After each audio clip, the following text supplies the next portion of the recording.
Aaron, this week it's all things back to school here on KCTV 5 News this morning, and a lot of kids are already participating in some of those organized sports. That's right, but this is the time of the year when most sports injuries occur. So KCTV 5's Abigail James is joining us live this morning with what you should do if your child gets an injury. I know you talked to a doctor, Abby. What did he have to say?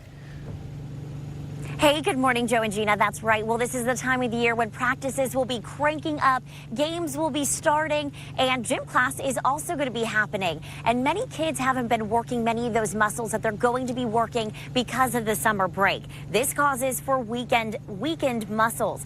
By far the most common sprains and strains. Doctors say it's important to stretch and do some light work to get the body back in shape. If you do get an injury, Dr. Seth Oliphant suggests parents and students follow a RICE procedure, which is rest, ice, compression, and elevation.